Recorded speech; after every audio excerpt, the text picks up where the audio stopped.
analisar então qual é o impacto dessas tarifas barra sanções que os Estados Unidos impuseram agora sobre as exportações brasileiras e eu repito, isso é completamente inédito. Isso nunca foi feito. É a primeira vez que o Brasil toma uma sanção dessa. E eu tenho falado sobre isso com vocês, ó. Eu tenho falado para vocês, o ano inteiro e ano passado, 2024.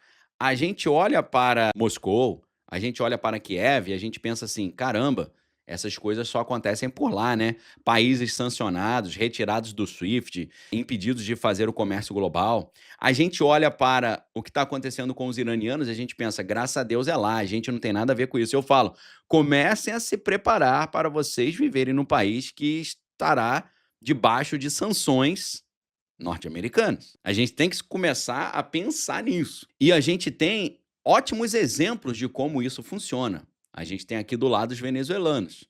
Então veja o que aconteceu com o povo venezuelano, veja o que está acontecendo.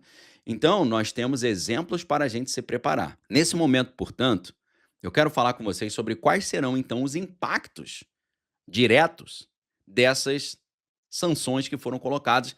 Lembrando que o prazo para o início das sanções é dia 1º de agosto, tá? Não é de aplicação imediata. É uma coisa que foi anunciada no dia 9 de julho, mas só entrará em vigor no dia 1º de agosto. Então preste atenção. Esses 50% que o presidente Donald anunciou, ele está relacionado às exportações brasileiras para os Estados Unidos. Aí você pensa assim, Daniel, qual é a importância das exportações brasileiras para os Estados Unidos para a nossa economia? Vamos analisar o dado mais recente que a gente tem. O dado mais recente que nós temos é de 2024. Em 2024, os Estados Unidos foram o segundo maior parceiro comercial do Brasil, absorvendo 40 bilhões em exportações, equivalente a 12% do total exportado pelo país. Aí você pensa assim, ué, Daniel, será que a gente tomar 50% em cima de 12% das nossas exportações vai atrapalhar muito? Depende dos produtos específicos e das áreas específicas. Por quê? Quais são os principais produtos que a gente exporta para o Brasil? Petróleo bruto, a gente manda 14% do que a gente manda para o mundo, a gente manda para os Estados Unidos. Ferro e aço, 5,2 bilhões que a gente manda para os Estados Unidos. Aeronaves e partes, né? A gente está falando da Embraer e dos seus componentes.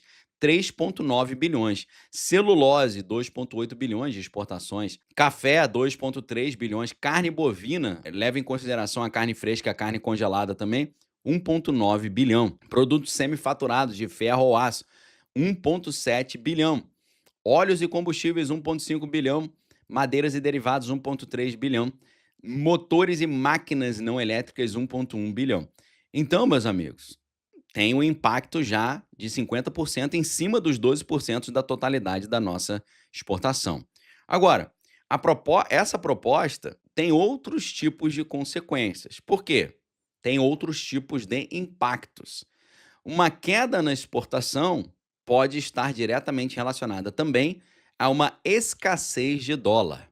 Se a gente manda menos coisa para os Estados Unidos, a gente está recebendo menos dólar. Então, um número menor de dólares entra no Brasil. Além disso, se o Brasil começa a ficar internacionalmente visto como um país sancionado, isso pode atrapalhar também investimentos externos aqui no país e isso fazer com que não apenas um número menor de dólares entre aqui, mas um número maior de dólares saia daqui indo embora, tá? E a gente viu um recorde de saída de dólares nos últimos dias, nos últimos tempos. A gente teve matérias recentes sobre isso, tá? 9 de abril, a gente teve uma matéria aqui, Brasil registra a pior saída de dólares da série histórica para março, dados apontam para a fuga de 8,3 bilhões de dólares, superando a saída durante o período da crise sanitária. Ou seja, o que significa isso? Deixa eu colocar essa matéria para vocês e mais uma vez eu lembro, salvem todas as matérias que eu coloco. É claro que se você é aluno da Arca, lá na Arca a gente arquiva todas as matérias que eu uso nas lives diárias, beleza?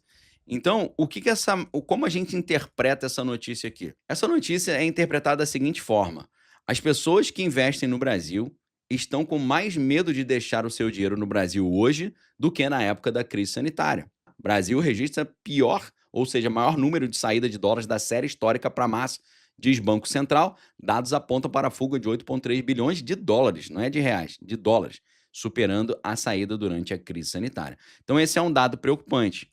E aí, meus amigos, pela lei da oferta e da procura, se você tem uma oferta menor de dólar e uma procura aumentando, você tem um dólar mais caro. Então, a redução das vendas para os Estados Unidos diminui a entrada de dólares, pressionando o câmbio. Isso leva o quê? Ao dólar se valorizando e o real se desvalorizando. E isso encarece os produtos importados, né? Os produtos importados vão ficando mais caros. Produtos nas áreas D, preste muita atenção, o que, que tem perspectiva de ficar mais caro se realmente no dia primeiro essas sanções forem impostas, tá? Lembrem-se, tudo que a gente está falando aqui é um estudo de caso com base na imposição de 50% para as exportações brasileiras, que só vai entrar em efeito dia 1º de agosto. Pode ser que entre hoje, dia 10 de julho, e o dia 1º de agosto, a gente tem uns 20 dias aí, pode ser que tudo mude. Mas, se tudo continuar como está, este é o cenário, ok? Então, a tendência é que tecnologia, remédios e combustíveis fiquem bem mais caros. Só que aí tem um problema. Se o combustível fica mais caro, tudo fica mais caro, porque a nossa matriz logística é completamente rodoviária ainda, dependente do combustível, ok? E é claro que se tudo fica mais caro, a gente tem as empresas ganhando menos. Se as empresas ganham menos, elas têm que reduzir gastos, e para reduzir gastos, geralmente elas dispensam funcionários, tá? E aí a gente entra num círculo vicioso. A empresa ganha menos, ela tem que cortar gasto. Para cortar gasto, ela elimina o funcionário. Um número menor de pessoas trabalhando é um número menor de pessoas com salário.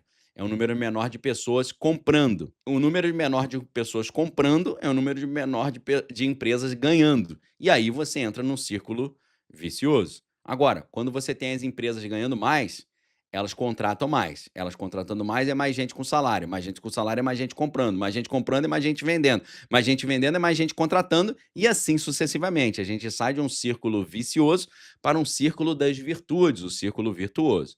Então, a perspectiva disso, se é que isso vai se confirmar no dia 1º de agosto, é aumento de desemprego e fechamento de empresas, porque setores como petróleo, siderurgia, aviação, agronegócio, né? Lembrando que agronegócio a gente está falando principalmente de café, carnes e frutas, e celulose, esses setores enfrentariam perdas significativas e isso poderia, num cenário hipotético, resultar em demissões, fechamento de fábricas, reduções de salário, especialmente nos estados que são mais dedicados a esse tipo de atividade.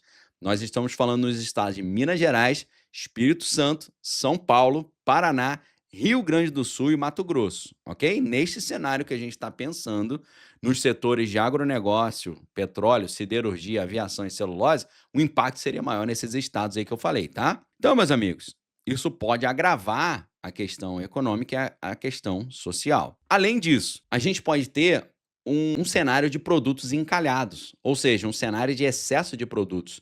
E aí, curiosamente, é possível que em determinadas áreas específicas a gente tenha uma queda de preço. Por exemplo, produtos como café, carne, celulose que dependem do mercado americano poderiam ficar encalhados no mercado interno e isso derruba os preços pagos aos produtores rurais e isso pode trazer uma situação muito complicada para os agricultores e as cooperativas, porque se você tem agricultores e cooperativas já alavancados e o preço do seu produto cai e os seus produtos ficam encalhados, isso pode levar à falência de agricultores e de cooperativas, ok? E aí, meus amigos, uma menor entrada de dólar também intensifica a desvalorização do real, aumentando os custos dos bens importados essenciais. E a gente está falando aí de equipamentos hospitalares, combustíveis e eletrônicos. Só que, além disso, ainda tem um impacto para a imagem do país no cenário internacional. Isso poderia gerar um cenário de isolamento comercial, porque tarifas americanas poderiam incentivar outros países a também impor tarifas sobre o Brasil e isso acabar isolando o nosso país no comércio global, prejudicando a reputação de um parceiro confiável. E aí, nesse cenário, quais seriam os setores mais afetados? Petróleo e derivados, porque a gente está falando de quase 20% das exportações, 18,85%. Então, qual é a consequência? Uma perda de competitividade no mercado americano. Setor de ferro e aço, a gente está falando de 14,7%, praticamente 15%. Já enfrentam tarifas de 25%, ok? O que significa isso? Não se esqueça, a gente tem tarifas gerais e tarifas específicas por setor. O setor de ferro e aço já está com uma tarifa de 25%. Se você soma 25 com 50, você já tem 75% em cima do setor de ferro e aço de tarifas, tá? Então, se você já tem 25% com mais 50, o mercado americano praticamente se fecharia para os produtos nacionais. E isso teria enorme impacto. Estou falando teria, estou usando o modo subjuntivo. Estamos falando num cenário hipotético, porque essas tarifas só entram em vigor no dia 1º de agosto. Pode ser, repito, que entre hoje, dia 10 de julho, até o dia 1º de agosto, tudo mude. Enquanto isso, é o cenário que a gente tem. Se a gente soma ferro e aço, que já estavam com 25%, mais 50%, totalizando 75%, o mercado americano praticamente se fecharia para os nossos produtos, afetando poderosamente os estados de Minas Gerais e Espírito Santo. Além disso, as aeronaves e os equipamentos, a gente está falando de 6,85%. Você pode não ter essa noção, mas o Brasil exporta muitas aeronaves com a empresa Embraer. A Embraer perderia espaço para os seus concorrentes. É uma concorrência muito pesada. Imagine você entrar numa concorrência com a Boeing, que é uma das empresas mais importantes do planeta. Então, com essas tarifas adicionais, o Brasil perde espaço para uma concorrência já muito severa com a Boeing nos Estados Unidos e com a Bombardier no Canadá. No caso do agronegócio, a gente está falando principalmente de café, carnes, frutas e celulose. Esses produtos sensíveis ao preço seriam substituídos pelos nossos concorrentes. Ou seja, se o produto brasileiro vai ficar muito mais caro para os Estados Unidos, eles vão comprar mais barato dos nossos concorrentes. Quem são os nossos concorrentes no agronegócio se a gente está falando de café, carne, fruta e celulose? A gente tem como concorrentes principalmente a Colômbia, os vietnamitas e nossos vizinhos argentinos. Então, meus amigos, esse é o cenário que está colocado diante de nós e a gente precisa ficar muito de olho.